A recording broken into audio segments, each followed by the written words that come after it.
I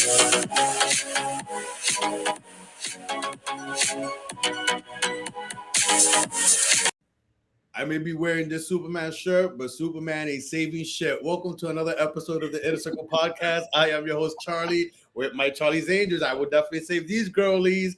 My best self is Melanie and Barbie. Barbie, welcome back. Hey, girlie. Welcome back.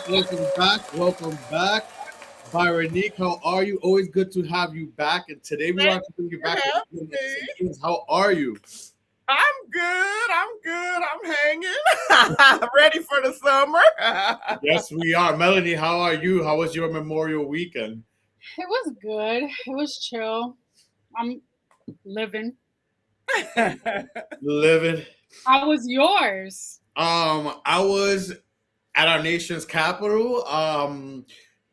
Servicing the good men and women of DC. Only the good men. Only the good men. A few good men. A few. But we are here ready to give you a great show. Yesterday, if you haven't, only exclusively on YouTube, check out the Inner Circle Presents Keep It or Shred It, the American Music Awards 2026 edition, exclusively only on YouTube. But today we have some things for you guys. Since the last time you've been on Byronique, Chris Brown, one of your favorites, we're gonna be talking a few of your favorites today, which is why we had to have you on. Dropped his album Brown. It's a 27 track album. Wow. The last time I spoke to you, you said you had to kind of listen to it again. Because it's that long. What's your? I'm sure it's almost a month. It's gonna be almost a month since the release of it. Yeah. What's your take on it now? Because places like Pitchfork, who I believe it was for clickbait, but they gave it a 1.5 star, calling the album, and many people Out of what? Out of 10. They gave it a 1.5, calling it pure shit. Pitchfork. This is an actual, quote unquote reputable site, but they even went as far as saying pure shit. So a lot of people, ran this and said that was a little unprofessional on Pitchfork, and also compared it to how they're gonna give Chris Brown 1.5, but then they gave Glorilla's last album almost like a 10. So how reputable is Pitchfork? But we also read the comments, and a lot of fans also felt this is not up to par with his last several albums and so on. Even Chris Brown acknowledged himself that, like some of his other albums, it may be a slow burn and a grower. So what's your thoughts after some time settling into Brown? You know what? After some time, I will say, people really gassed it up when he dropped that photo that was compared to Michael Jackson Thriller, and they were like saying, oh, that means this shit about to be fire. This about to be like his best album ever if he do a cover like that. So I was really hyped up about it. And so when I listened the first time, I went through it and I'm like, okay. And then I went through it a couple more times, and I still have like, and this is crazy, but out of like the 27, I still have like 9 that I feel like are the top. Like I feel like he could have done an album with like maybe 14 tracks. You feel me? Yeah. I just feel like when you do these super long albums like he loves to do, I feel like it messes with people's mental, and then they're gonna be overwhelmed. And if somebody gets overwhelmed, they're gonna start talking shit about your thing. You know what I mean? So, and it is overwhelming. I'm gonna be honest. As much as I love him, and I never miss a concert in my life, I've never missed a tour of his. Even when he was going through the whole scandals and all that shit, I paid $20 to have front row to see him in a club one time. That's how loyal I am. And I will say a few of those albums that he's done that have been like 30 something songs, 20 something, I still have not made it through the whole album because it's overwhelming. Like to put that many tracks on an album, I don't think someone should surpass, I would say 20. Like, don't go further than 20. That's just a little too much. You know what I mean? Do like 14, 15, maybe 16 standard track, and we know Chris Brown is known for a deluxe album. Right. Maybe 20 albums or 22. Yeah. deluxe drop. But Right. it could be overwhelming. Listen, we live in a world of ADD. Yeah.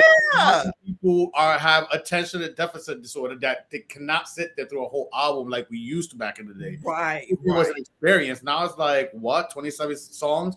I know you and I touched about it a little bit, Melanie. Have you been able to catch up? Has anything going on you? I only like, for me, there's only, no lie, 5 songs, like a handful of songs, For the Moment being one of them, which is like the most up-tempo song of the album. Then while you think about it, Melanie, if you even like any album, For the Moment, Falling, I really like that song featuring Leon Thomas. For the Moment, I also like What's Love and Won't Let Me Leave. Oh, and Body Goals. So I haven't listened to any, and like I haven't heard it in like, you know, when a song is when a artist drops a new album, TikTok and Instagram and all the social media will have clips of the song, and people will create like reels and stories and stuff with the song. I haven't heard anybody like posting anything with Chris Brown's songs. The only thing I just saw now was that he has a song called Honey Pack, which I find that to be, it suits him. He does have a song. Right, Nick, you know what's a honey pack? I don't know, but I thought it was had to do with some Hennessy. You don't know what honey pack is? You don't know what I thought it had to do with like honey pack is an Eastern, like an East Coast like thing. It's basically Charlie, you could say what it is because I'm not a man. Basically, a honey pack comes in what looks like a brownish, like caramel, even yellow because it has like a yellow emblem. And it's literal honey mixed with ginseng or whatever the hell. Because it's basically like a honey thing that, you know. It's basically it's like a liquid honey. Viagra. It's basically a honey Viagra, yeah. It's basically something that stimulates like you when you have sex. And it works. So he calling a female a honey pack, basically. I don't even know. Maybe he's talking about double entendre. Like basically, I'm saying he's taking a honey pack / I'm sure he's using double entendre. Right. Yeah. Well, I saw that he don't need no honey pack at this age. Shit, he the same exact age as me. But listen, you'll be surprised. A lot of these rappers, whether they're young or not, and don't need it for good fun and to really keep the party going and to bust a few good ones, they're gonna take a honey pack. You will be surprised of the dudes because I see them, the youngins, you know, with their heavy bottles in the corner during the summer, you know, opening their honey pack, doing like that, and then throwing it, and they're young. It's just they want to have a good time. Oh, but you know, plus I heard if a guy is drunk, he can't give it up. Like it's like, okay. And you know, some people like Chris Brown like to party, so they have to get a little There's another song that I saw that is called "The Get Fucking Party."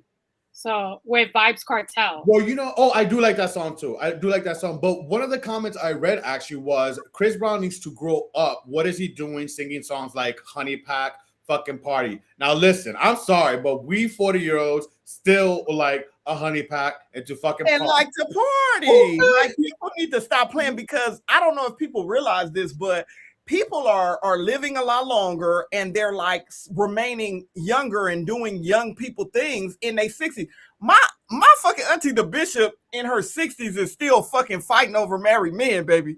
So don't even get it twisted. Like she chasing bitches down the street. So like, and that's 66. So I mean, come on now. Like age ain't nothing but a number. Aaliyah, baby girl, R.I.P. That was the realest thing she said. Like, things are changing. Like people need to realize that. Don't be calling no old bitch old and she only in her 30s. Like get the fuck out of here. Yeah, Chris is only what, 37, 36? He's the same age as me, so he just turned 37. Yeah, I'm gonna be 37. Yeah, so we still out here partying bullshit. So yeah, people in their 50s and 60s still turning up. Like, come on now. But it's crazy because about 20 years ago when my granny was in her 60s, honey, she was sitting down being a fucking grandma. But these 60-year-old grandmas now is very different. Mm-hmm. They ain't sitting down babysitting. They're not. Shit. And if they're babysitting, they're partying. Hi, Joel's mom.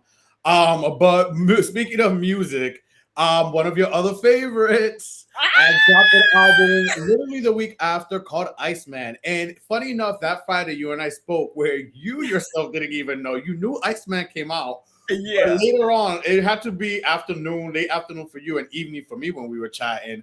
You didn't even know he had dropped two other albums. So he dropped Iceman, and he also dropped Habiti and Maid of Honor on the following week after Chris Brown dropped an album. Now, a lot of people loved and praised this. This was a big surprise, a big stunt, as I like to call it. But it was also a very business tactical move. As you know, he had 3 more albums left under his contract for UMG, Universal Group, who, as we know publicly, he sued because of their involvement of what he believes of Kendrick Lamar's Not Like Us and pushing that and Payola, etc. So he's basically out of his contract with UMG. So that was a very business power move.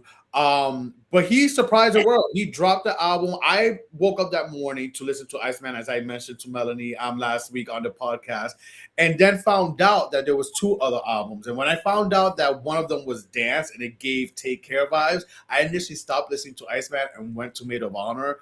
Hands Down is my album. I could already feel it's going to be one of my albums of the summer. The album, it is good from beginning. The last song, Princess, I'm like, but from track 1 to the song before Princess, hands down, is a vibe.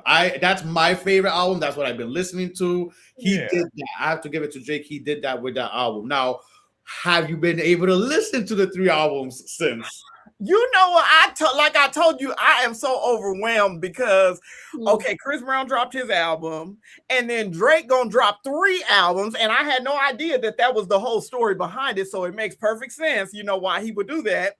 And then, my wifey Lady Gaga had the whole, thing on Apple TV. So I was just so overwhelmed. But I did get through all 3 albums. I got through Chris Brown whole album. I got through Lady Gaga.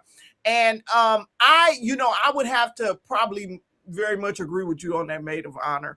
Like I said, I'm overwhelmed. As much as I love my nigga Drake, I was fucking overwhelmed. Like, oh my God, 3 albums at once. What am I supposed to do? Like, shit, give me a minute. Because I'm the type, I only like to listen to music when I'm in the car driving. Like, I don't really like to play music in the house for some reason. I don't know. Really? I like to play music in the house. Like, I will. A lot of people like to, especially females, like to, when they getting ready, putting their makeup on and all that. I'm not really that type. I like to play more TV. Like, I'm a more TV girl. Like, I like to put something on the TV and watch and listen to it in the background. I like to have the TV on mute and have music playing. What? See, yeah, but I gotta have the TV on for sure. But yeah, so I've listened and I've taken some long rides so I can listen to all 3. And yeah, I would say, but I'm a big rap. Like, Drake is my favorite rapper of all time because I never was really even into rap before him.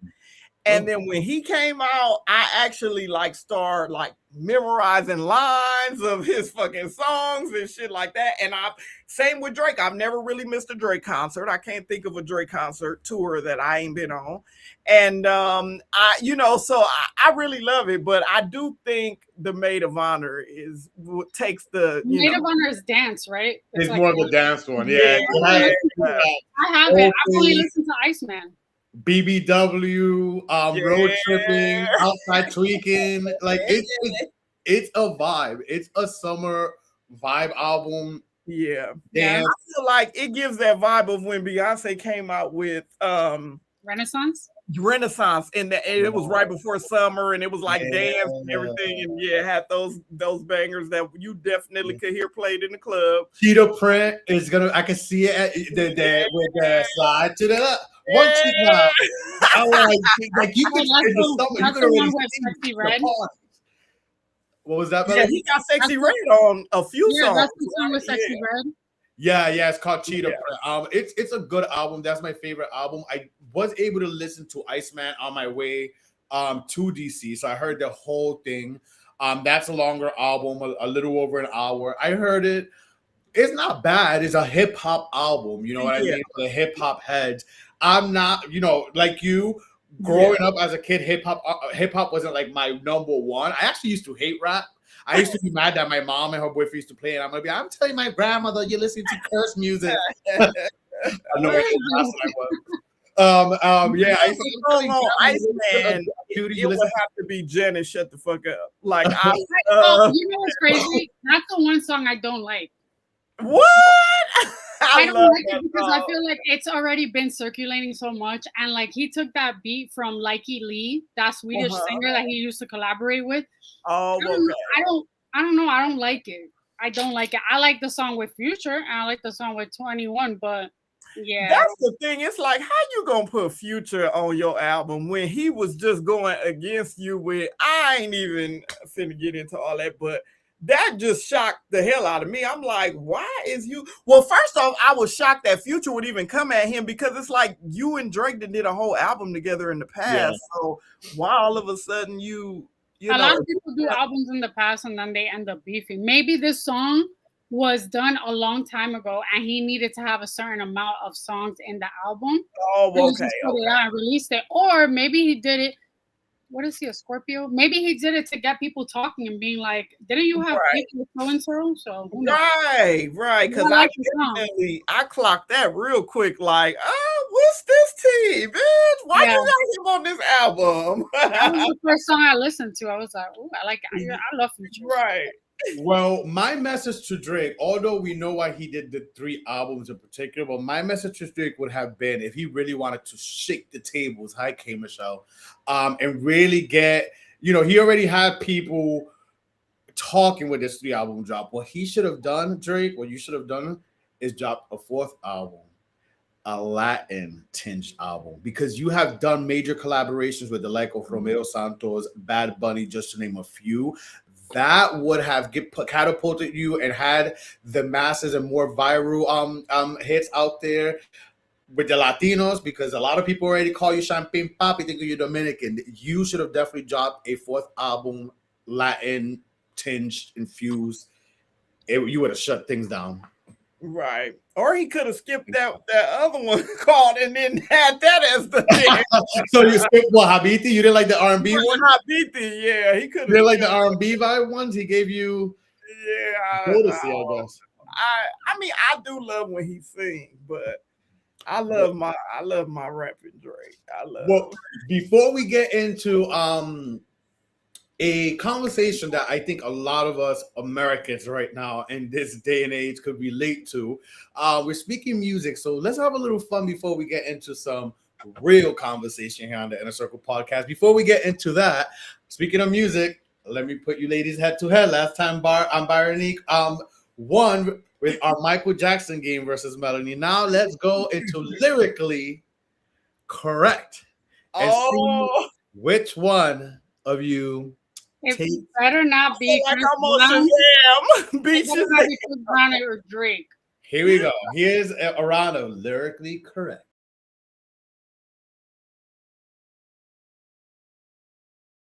All right. So I am going to, of course, shuffle the cards. Shuffle. And it could be either multiple choice questions or finish a lyric, etc. So here we go. Okay. How often does Blackstreet think about the girl? A, once in a while. B, on their anniversary. C, all the time. Or D, on 2 occasions. On 2 occasions. All the time. I think about the girl all the time. Melanie, you got the point. Oh! No diggity. I'm thinking about that other group. Not Backstreet Boys. Black. This is more R&B. Right. All right, next one. Where did Bobby Valentino see her walking? Down on Melrose. Melanie, you got it. All right. Let's go. Thinking about the tranny, child. In bed, allegedly. In bed, Jay Holiday wants you to change into what things he likes. I don't know that song. I know that song, but I don't know the lyrics. Change into that sexy. Y'all both worked at this place. Victoria's Secret. That Victoria's Secret thing. So I'll give it to you. Oh shit! I didn't work there. No, you never worked at Victoria's Secret? No. Oh, oops, my bad. But Melanie did, though. You did. Yeah. All right, next. Melanie's coming back for redemption. 3-0. Here we go. What was the young boy doing to Lauren's life with his words? Killing him softly. Y'all want to try to with take his another guess? word. Killing her softly with his words. That's what we said. All right, no. Singing her life with his words. Oh shit! Wait, say it again. Singing her life with his words. Singing. Okay. All right, next. What did Kanye drink for breakfast? I just drank Boost for breakfast, an intro for dessert. All right. What will be the reason Maxwell smiles? This is a question for Lisa. She loves Maxwell. Yeah. Your face. Okay, 2 more. What would Nelly say? Why would Nelly say take off your clothes? Because it's hot in here. It's hot in here. It's so hot. So take off all your clothes. All right. Barbie ain't going out with no 0 points. I love Nelly, so yeah, I can wear the Band-Aid and everything. What did Escape need from you? Exhale? Escape? Yes. What did Escape need from you? Something about slow down. Wait, I heard this song. Understanding. Melanie, you won this round of lyrically correct. Barely. All right. Now, listen, I particularly reached out to Byron Neek to come and join us on this for this episode, this podcast, and we wanted to have a 4 people panel for this, but we also did our research and reached out to some straight male folks about their thoughts and opinions on this topic that it's definitely been a viral thing, and a lot of people are sharing it, talking about it, and it's definitely something that's definitely prevalent right now in our dating world. Dating costs, people are looking at dating no longer worth it, as dating costs in US nearly hits $200 a night.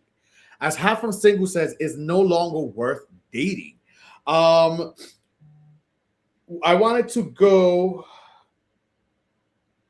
Americans reportedly spend an average of $2,300 on dating over the past year, covering meals, drinks, transportation, and grooming. As costs rise, many people like picnics, outdoor activities, and home-cooked meals.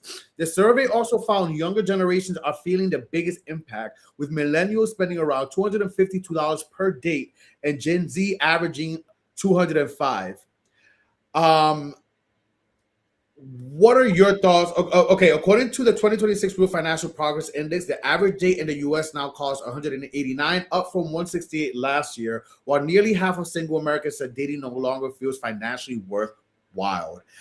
Ladies, whoever wants to take it away, this could be anything from example, like averaging, obviously, dinner dates. We're talking transportation, we're talking grooming. You ladies like to get ready. But hey, even men, we like to get a haircut and get a shape up. Now that costs about $40 a pop nowadays. Haircuts are not $20 like they used to be for men. Transportation, grooming, tips, all that included. What are your thoughts about this? You know, I didn't take all that part into account. I didn't know they took like you getting yourself ready for the date into account as far as, you know, how much is spent. I thought they would focus more on the date itself, because the date itself is expensive, and then trying to get yourself ready is a whole nother situation. You know what I mean? So if they put them together, then yeah, I would say more than $300, depending on what type of person you are. Because some people are basic as fuck, and I wish I could be basic as fuck, because you save a lot of motherfucking money, honey. Well, you can also save money if you already have in your wardrobe like clothes to go out on dates. If you stay ready, like you already got, you have the skills to do your makeup, you got the skills to do your hair. Right. I'll go to the salon, but I'm not the type of person to go to to a salon and get my hair done professionally every time I have a date. That doesn't make sense. Right. But also, It's I on feel your like schedule. Yeah. as you get older, the date doesn't have to be some like fine dining type shit. You can go to a bar. You can go. Maybe I'm speaking out of like personal attestment, but like I prefer going somewhere where it's not a coffee date. I can't do a coffee date, but if I'm gonna go somewhere, I'm not gonna be doing the glam and the glitz and all that shit to get to know someone right off bat. Because what if like it doesn't even pan out? Right. And you didn't waste all that time and makeup and energy. So you're saying it don't have to be fine dining, but you wouldn't like a coffee date either. So what for the because everyone, we're not saying all women are the same. So for the average woman, let's say, because y'all not speaking for all women, right? Mm-hmm. Right. What is the middle ground? Because listen, some people will look at a picnic as, oh, you're fucking cheap. Some people will look at a walk in the park type of thing as like not enough. Like, you know, people like the day and age where everything's flashy and stuff. Like they like the. I think if you live in a city too, like New York or Los Angeles, there are loopholes of certain things and activities that you can do. Because I work in hospitality, I know the places to go, the places to get good deals, the places to like. If I want to make a guy spend money, I know where to take them, and I know where to like be smart and resourceful. However, not everyone has that, which is understandable. But for me, to be honest, I've always considered, and you can ask any of my exes, and you can ask Charlie, I've always been a cheap date in the sense of like, I'm bougetto. I may be bougie, but I have my ghetto tendencies where like I could be high and low. We could go to a diner, or then the following day we could go to a 4-star, 5-star restaurant. It depends on the situation and how long. Yeah. So for first, how do you feel about like a first or second date being at a diner? If someone did say, let's go to a diner for a first or second date. I mean, I had a diner date not too long ago, but we've gone on like 10 dates. Yeah, that's different. That's different. Because there's understanding and there's like, you know, like a foundation has been established. It depends. Like, what if we're in New York? What if it's a well-known diner, like the one that's in 14th Street that everyone goes to, that even Rihanna likes to go to? That's there's one like in downtown, around like near Canal Street that I went to several months ago. That was pretty chic and cute. Like it was really nice. I didn't even know it was there, but it was packed as well. The food was amazing. The mac and cheese was good, and it was a cute, trendy.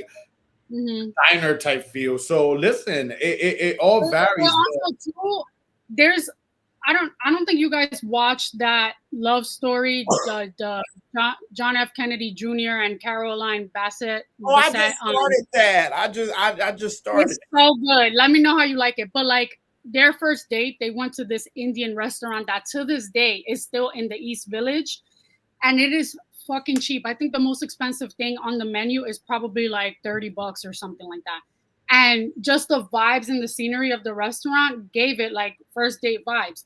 Now, if I went there, I would be like, ew, hell no, because I don't like Indian food. That's my preference. But you can find restaurants that you like that are not super duper expensive.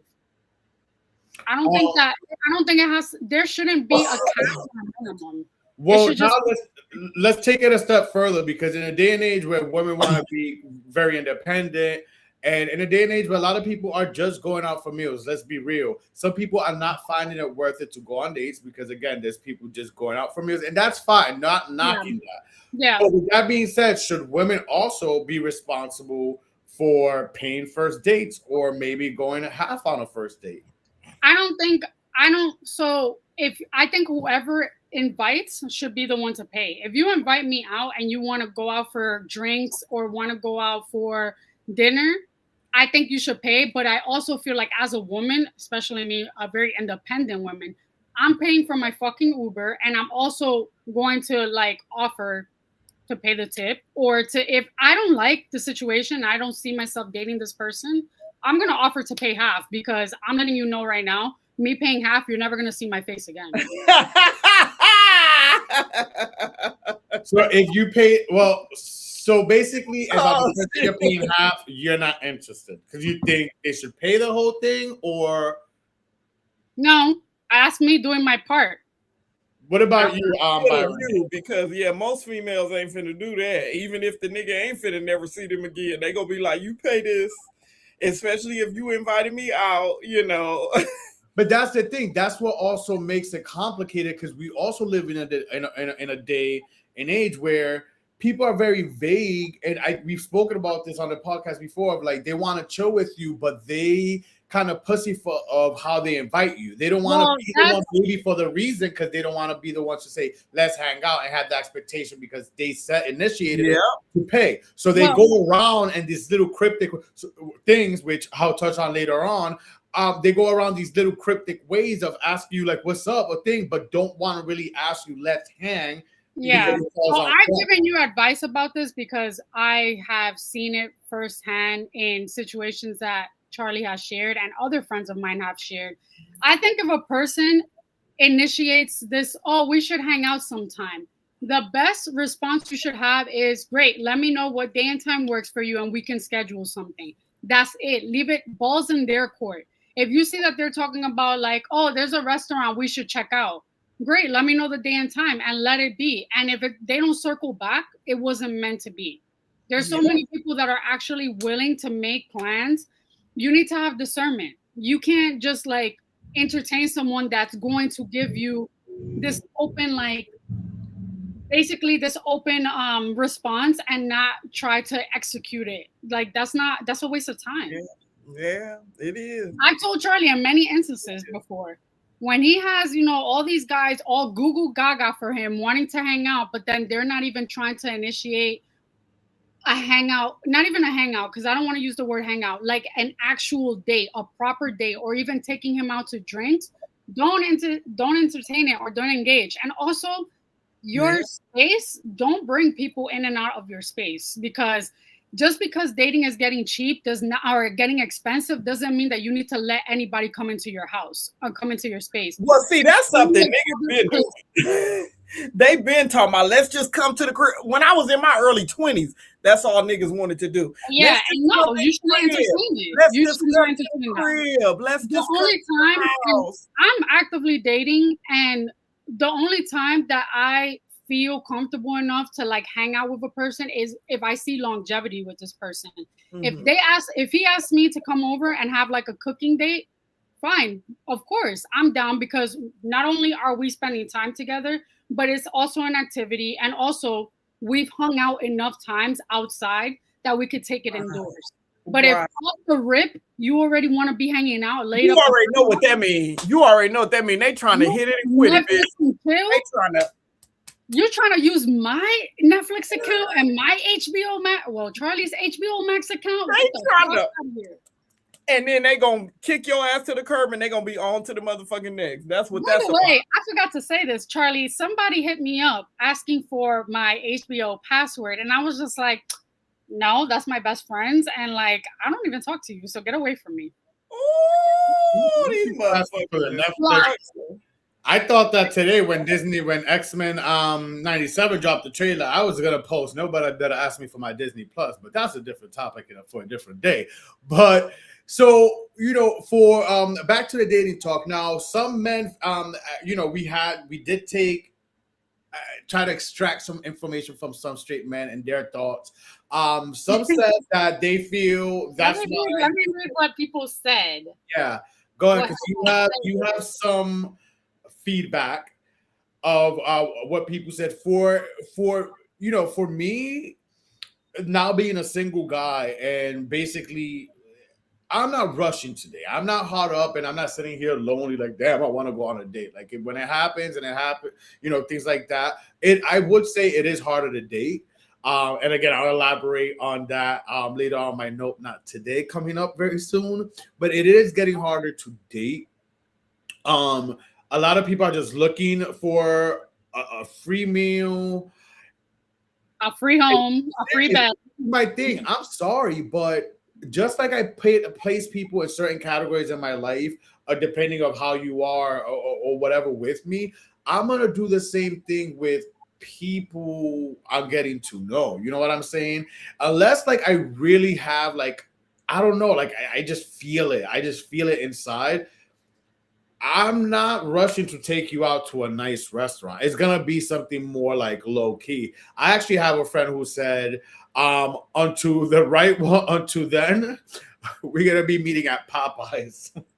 I don't even like Popeyes. You know, I don't knock that because I'm from the streets, so I don't give a fuck. One of my first dates was meeting at the park to play tennis. That's my favorite sport. Ooh. So we went at the park to play tennis, and then we played a little soccer, and then after that, he was like, "Oh, what are you doing next?" And I was like, "I'm going to my Zumba class at the gym, baby. Like, don't underestimate me, bitch. I play fucking tennis for hours and then play soccer and still go do my fucking Zumba for an hour, bitch. Don't play with me. Rackets. Don't play with me. I'm an active bitch, so let's get active. That's what I'm about. I don't need somebody to keep taking me out to eat so I can keep getting bigger and bigger because y'all know they didn't took me off the motherfucking shot. So that's already an issue. I don't need to go eat because shit, I'm blowing up enough. That's another thing too. Me, getting the little ouchie Fauci. After getting the injections, I'm not thinking, and this is a conversation I had with the guy I'm dating. Like, when I think of spending time together and like going on dates, it doesn't necessarily have to always be about food. Granted, yeah, I hate that. When you're hanging out, you're gonna get hungry, but it doesn't have to be always a fucking meal. Yeah. We go to comedy shows. We go mini golfing. There's so many things now, like you said, we're blessed to live in big cities where there's all these things, pop-ups, like the illusion show or the museum this or the sex museum. There's so many different ways. And listen, I like an open-minded person. Like I love an open-minded person. People that don't like picnics, you're fucking. I love a picnic. A picnic, it could be so cute. I love a spread. You bring your own spread. You bring your charcuterie queen. What they call it, the charcuterie board. Yeah, exactly. That's time. You're putting time into picking the things on the location. That is romantic to me. I love it. I love it. You have your little privacy. Is so the main comment that I got from most of my friends that I've asked was, if you date a person that you actually like, it will not be expensive. You yourself, myself, will spend on my hair alone with tax and stuff, with tipping my girls. I spend like $175. With my nails alone, I spend more than $100 plus. So if I'm gonna invest in myself, I want the person to also invest in their selves. But like when we hang out, it doesn't necessarily have to be a steak and lobster dinner every time. Like that's because of social media. Social media makes it that way. Let me read some comments from that. That's what it is, social media.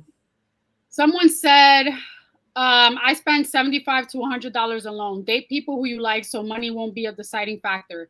They'll like cheap and expensive dates. And then I was asking another friend, and he basically said it's actually pretty sad how bad it is right now. The moment you deny to pay for anything, they call you broke. Or the best one, or the best one is that they'll call you sassy. Yeah, it seems like when a man has boundaries and respects themselves, it's considered sassy now. I'd rather stay single my entire life than date in this generation. And I get it. How do we feel about that? Because it's true. Men could have boundaries too. We do live in an age. Listen, we put a lot of expectation on men. We say men's mental health matters and stuff, but that's an expectation of being the one to provide. Yeah. That's how we grew up. That's what was instilled in us. Men is the provider. So, how do you feel hearing a comment about that? Where if a man refuses to pay for something? I agree because, and I'm a private citizen. Fair warning, but I'm just gonna open the table and say this. I hope he's not watching. I'm a very particular person when it comes to transportation. I don't like taking the train. I live in New York City and I don't like taking the train. I will take the train if I need to or if I feel like it, but 9 times out of 10, I'm taking an Uber or I'll take an express bus. Mm-hmm. If I know that I'm going to hang out and we're going on a date and we have plans, I will volunteer to pay for the Uber because I know that I feel more comfortable paying for that. And I feel more comfortable traveling in an Uber together rather than taking the train. And I also feel it benefits because, one, we're kind of safer, but also we're still having conversations and speaking about each other's days without interruptions, without bums in the freaking train, without like any instances or like being uncomfortable. So there's always like a silver lining. Sometimes you got to spend money to be comfortable. And that's one thing that I would rather pay. And I've done that before. Every time that I have a date that I know that it's going to be like downtown or somewhere kind of like not walking distance, I'm going to offer to pay the Uber and I'm going to take the Uber. Right, so my contribution. Barney, do you think it's social media's fault and the social media and TikTok world fault that adds to where this epidemic we're in with dating because of the standards that social media and TikTokers have put on dates and places and such? Yeah, I definitely, because I was pissed off when they came for the Cheesecake Factory, bitch. The Cheesecake Factory, one of my favorite fucking places. They got something for every fucking body, bitch. If you want Mexican food, if you want American food, if you want some Italian food, the bread is good. Cheesecake Factory, you got to be out of your mind. And the Cheesecake Factory, I could go there by myself and my bill is $100. So don't play with me. Like, I love the Cheesecake Factory. I haven't been to it in a minute. Bitch, I love me some Buffalo Wild Wings. Also, if you like someone, it does not fucking matter where the fuck you go. You could have to turn up. I mean, this was in my 20s, child. I'm not doing this shit now. But back in the day, I would hang out in the Taco Bell parking lot and pop the hood and freaking eat quesadillas and shit. I will still do that because out here in California, gas is fucking $8, $9. So if you want to pull up at the park with me with a bottle, let's fucking get it, bitch. Like, I'm with it like shit. You know what I mean? I've done dates, coffee dates, you know, because it's like I want niggas to know that, look, I'm not a gold digging bitch, you know. Now I do want to live like my granny and not have to work. And you feel me? Just sit up with my, bare feet and be pregnant all day. You know what I'm saying? I would love to live like that, baby. But I'm not looking for, your money. I don't just want you for your money. You know what I mean? So I'm fine with a coffee date because I want you to know, like, yeah, if you invite me for coffee, it's only going to probably be like less than $20. And if we don't go, and I've had coffee dates that went, horrible, where we obviously knew we wasn't going to be there for each other. And, then we were able to cut it off quick and it's a cheap ass date. You know what I mean? So ain't nobody really lose nothing except time. You get what I'm saying? Now, time is what you lose that you can't fucking get back, that you should be worried about more than your fucking money. Because if you're a hardworking motherfucker, you're going to get your money back.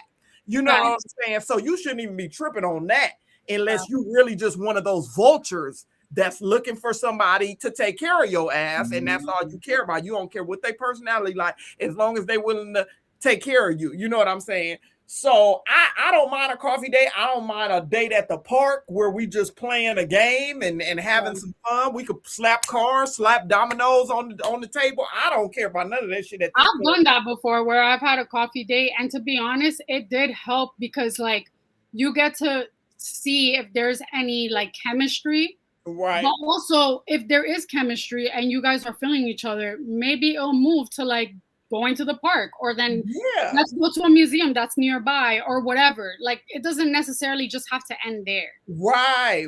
So I don't think there's a problem with that. I think when you age, you get more mature. I think these 20-year-olds these days are the ones that are, because of social media, they're all like, oh, you got to take me here so I can post and send my homegirls and listen. When I was in my 20s, social media was hot, but it wasn't popping like that. So I didn't give a fuck. Niggas would take me to IHOP, Denny's, Norm's. You feel me? We would just go have a little breakfast and see if we vibe, and that's what it was, so it's just to each generation, it's becoming something more, the more AI and social media advances, and it's more like you need to show off what you really got. If you really, because see, back in my day, women would just be able to pop off they gums about my man love me, he do this for me, he do that for me, but they wouldn't show it. And now, you got to make that motherfucking mouth match what you presenting on social media. And if it ain't presenting, baby, you're going to be looking like a fool. You know what I mean? So that's where it's more pressure is coming in, probably from the females on the males to really, you know, do that shit. But it's like, bruh, I mean, unless you a bad social media bitch like Fashion Nova or whatever website, you know, like Fashion Nova. Like if you are, like if you're a model looking type bitch with a badass body, with a badass shape, with a badass fucking you stay put together, then yeah, you could require that from niggas. You could require some $1,000 dates or whatever they paying at these 5-star. I ain't never had a nigga take me to no 5-star. You know what's crazy? I'm in a predicament, right? Because not to pop my shit, but I work in an industry that I can get into those 5-star restaurants by myself. I don't need to get reservations. Right. I could probably get into a fucking restaurant that the guy who wants to take me on a date probably cannot. So that's why I don't have that expectation of you better put me in Carbone. You better have me at Tao. Like, there's no point because like that doesn't appease me. I'll be in the back kitchens of those fucking places. And right. When you're over here posting the steak and lobster, I'm over here making my own money. Like right. But see, that comes with, hey, you know, the 20-year-olds. In the words of Shania Twain, that don't impress me. The 20-year-olds ain't rolling like that though. They looking for a motherfucker to take care of them. And I feel it because I'm on that type of time in my 30s. But at the same time, it's like, you know what I mean?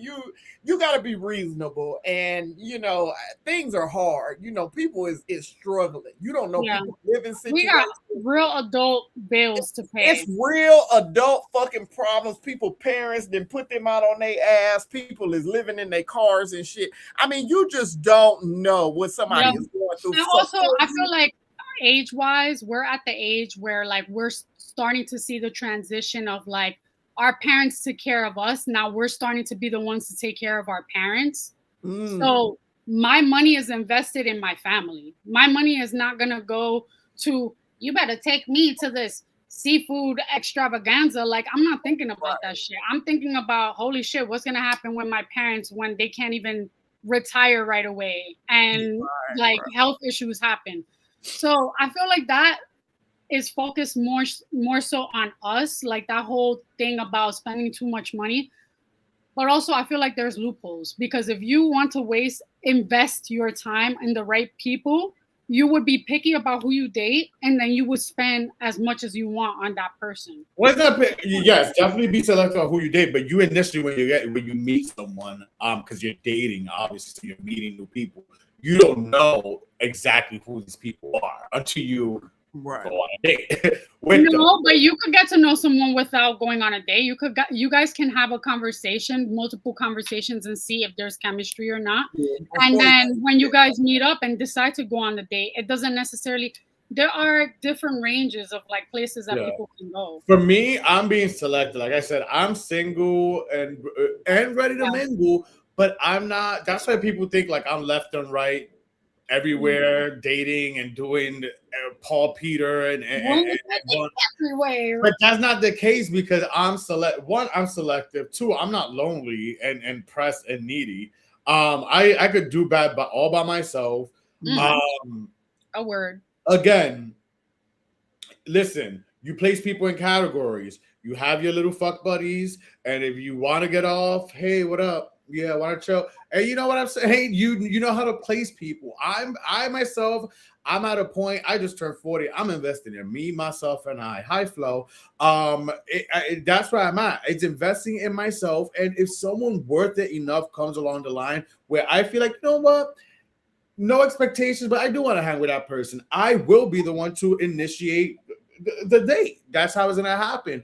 But it's just not easy for me to do that. I'm very selective. Like again, I've said this before on the show a lot. I'm a Pisces. I'm easy to catch, but hard to keep. And initially when you're dating me and stuff, like it's very like you said, that don't impress me much. I'm like Shania Twain. it's just very easy. It's just not as easy to catch me initially when you don't know me. It takes more. Now, I will say this. One of the things I do love initially when you do find someone you really do kick it with, you're like, yo, I like this motherfucker. It's those initial, especially when dating initially, is all those cute things. The way I am is thinking of all the cute things to do. The picnics, going outside the box for the dates. You know what I'm saying? Not just the typical, let's go out to eat. Let's go to a movie. You know what I'm saying? I do like the beauty of thinking outside the box and cute little different idea dates and such. So whenever that happens and that time comes with the right person, I'm looking forward to that. But in the meantime, y'all motherfuckers are being vetted. You know what? I will say that I do speed dating. And speed dating, I've paid a lot of money out of my own pocket just for speed dating to end up disappointed and go back home with nothing. Like the last speed dating I did, it was like $35 to $40 a ticket. Then I had to drive there. Okay, so obviously that was probably like $20 in gas. Then I had to pay $25 to park my car. Then I go in this motherfucker and I got to buy a fucking drink because I don't want to look broke. You know what I mean? So that's about another $20 with the tip and everything. And then at the end of the night, I'm leaving there with nothing. So I feel like I done just got pimped. Really? At the end of the motherfucking night. So people don't take into account like people that are really trying to find their person because they're getting old as fuck and their pussy is getting dried up and their eggs are getting old. And so, you spend all this money to go out and try to meet several people at once, and then it still don't work. And that's you spending your own money. This is not you depending on a man to fucking pay for you, because you're not even getting a meal when you do something like what I do. You get what I'm saying? That's a different type of dating there. Yeah. Would you recommend speed dating? Listen, that's something you brought that up when we was chit-chatting off initially to come on. And I kind of was surprised. I'm like, oh yeah. Like I remember on MTV, I think there was a show like that back in the day. A Millionaire Matchmaker on Bravo.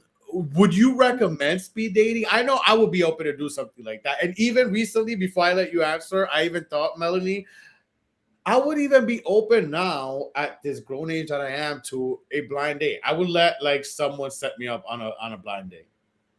I've done a blind date. That being said, I would be critical if it's not a blind date.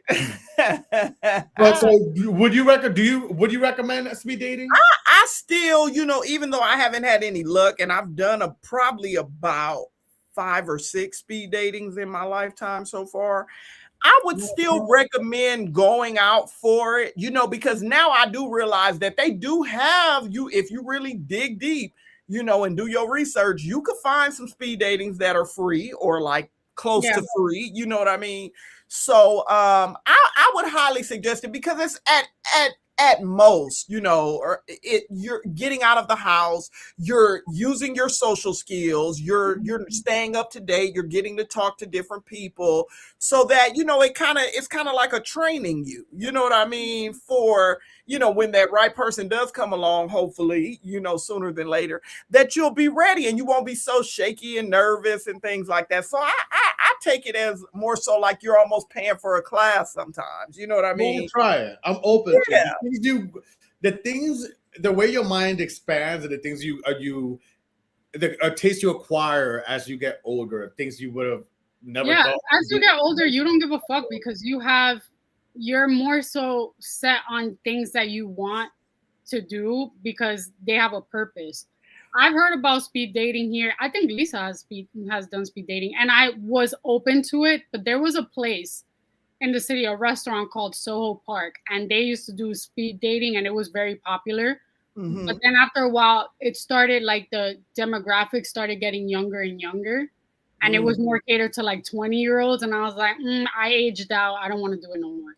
So, well, the speed datings out here, they will tell you this is the age group. Even when I was on my cruise for my birthday last year, they had a fucking speed dating thing. That's like cool. On the cruise for singles to meet on the cruise. And so I really dig that, it's good, and some guys have told me that it's really worked, that they've had long-term relationships from the speed dating situations before. So you just got to stay persistent and don't let a couple bad speed dating experiences, like, you know, deter you or whatever like that. So, you know, I do it when I have the extra, you know, little change to spend, you know. So because it's, you know, I do think at least it's getting you out the house, if nothing else, and getting you to see some place that you may not see, and, you know, getting you more comfortable to going out by yourself, because that's what a lot of women don't realize, is that, you know, you're more likely to find somebody if you go sit at a bar by yourself versus than with all your homegirls, you know, surrounding you, like, because that's more intimidating. Yeah, the girls be cock blocking sometimes.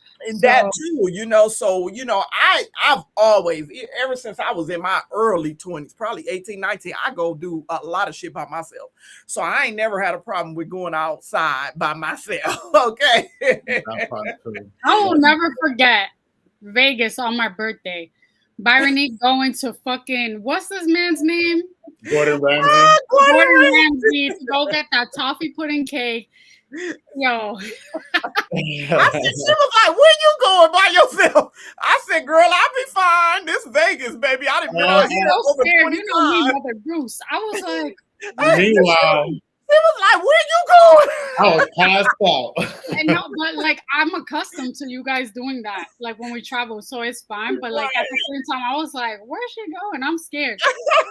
The last thing I do want to say about the whole dating situation, I think that one thing that people need to have more nowadays, and I'll say it again, is discernment, and also intentions. Like, make your intentions clear. Like, just because maybe you're afraid to say, like, you just want to keep things casual, and the person that you like or you're attracted to doesn't want to do casual, at least if you're upfront about that shit, like, it will navigate you to the right person. I feel like if we don't have to waste our time going on dates with the wrong people if you're like upfront about things. Mm-hmm. Yep, and it can't come back and bite you in the ass, because then somebody can't throw it in your face like, you played me, you lied to me, you led me on. You know what I mean? If you you just wanted to hit it and quit it, like right. Mm-hmm. And with that, it brings us this great conversation brings us into our segment here, ending the show. Nope, not today. And I'll start it off since it has a little something to do and ties in and rolls right into my nope, not today. My nope, not today goes out to the motherfuckers who hit me up with the, hey, I'm going to be in Brooklyn this day. Or, hey, I'm back in town. Or, hey, I'm in your city. That's vague. What does that mean? Question mark. Is that your way of asking me you want to hang out? Is that your way of asking me you want to go on a date? Be more specific. That to me means nothing. I am tired of you vague motherfuckers who want to hang out with me but don't have the balls to just straight up say, hey, what are you doing Friday night? I want to take you out for dinner. I want to take you out for drinks. I think we should chill. Or I think I want to do something with you. Let's link up. Stop hitting me up with the, hey, I'm in Brooklyn Friday. Or, hey, I'm in New York. Or I'm back from this state. No, not today. I'm going to be very single for a very long time if this is how y'all carrying. They want you to pay. That's why. Marty, what is your nope not today? My nope not today would be a title off my man's album, Brown. It's not you, it's me. Men, niggas, boys, mamas, whatever you want to call them. Stop using that. It's not you, it's me. I am so sick of it. If I had a penny for every motherfucking time I had a nigga tell me that bullshit. This is an example real quick. I had an ex. I was trying to get back with him.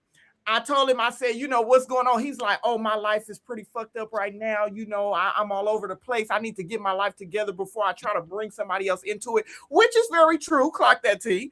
But, okay, I'm telling him, I'm like, be honest with me. Is it because I gained weight? Is it because I'm not like I was in high school? Like, just keep it real with me. You know, I'm a real ass bitch. You can keep it real with me. I'm grown. I can handle it. If I'm asking you to keep it real with me, I can handle the truth. He like, no, it's not that. You know, it's not that. You're still beautiful. Yada, yada, yada. It's really just, it's not you. It's me. I got to get my life together. I said, okay. A month later, this motherfucker on Instagram with a whole new bitch. She light-skinned, very light-skinned, 60 pounds soaking wet. Mm. Why you couldn't just tell me? Obviously, it literally It was me. It was not you. It was me. Because if you got ready, and that's very plausible that you could get ready, get your life together within a month. Why you didn't come back and get me? Why you went and got a new bitch? Because I just wasn't your type. You didn't want me, and you just didn't want to hurt my feelings while I'm in your face telling you you could hurt my feelings. Let me know what the fuck is wrong. Let me know why I'm not your type. What do you see in her that you didn't see in me? Let me know. That way females could move different and try to work on themselves. But stop fucking lying to females saying it's not you, it's me, when it's clearly the opposite. Not today. Nope, not today. Like Tony Braxton said, just be a man about it. I'm dead. What is your note not today? My note not today is the NYPD canceling all the watch parties for the Knicks. First of all, the Knicks are going to the finals. Yay. Clap. Real applause for that. But also, we also need collectively in this city to celebrate and rejoice for a change. So I need them to set the world on fire. No, I'm kidding. I need us to be able to celebrate. So bring back the watch parties, make the Knicks tickets be cheaper so we can go and turn up. That's it. That's my note not today. All right, and with that, we end the show. We want to thank you guys so much for tuning in. Barbie, where could the people go follow you real quick? Oh, please go follow me, honey. You can follow me on Instagram, TikTok, at the first Barbie, THE1ST Barbie. You better know how to spell that, baby. Baby doll. And YouTube and Facebook, Byronique Barbie. You can Google me, baby. I'm on Netflix. You should watch the Black Barbie. So yes. And for us, remember, every Wednesday, new episodes at 8 p.m. on YouTube and Facebook, streaming the very next day on all your favorite streaming platforms, iHeart, Apple, Spotify, all those good places. Once again, thank you guys for your support. Remember to like, follow, subscribe. It's free. It means a lot. We'll see you guys next week. Same place, same time. Adios. Thank you for watching. Make sure to follow, like, share, subscribe, everything the Inner Circle Podcast, and catch us every Wednesday live at 8 p.m. on YouTube and Facebook.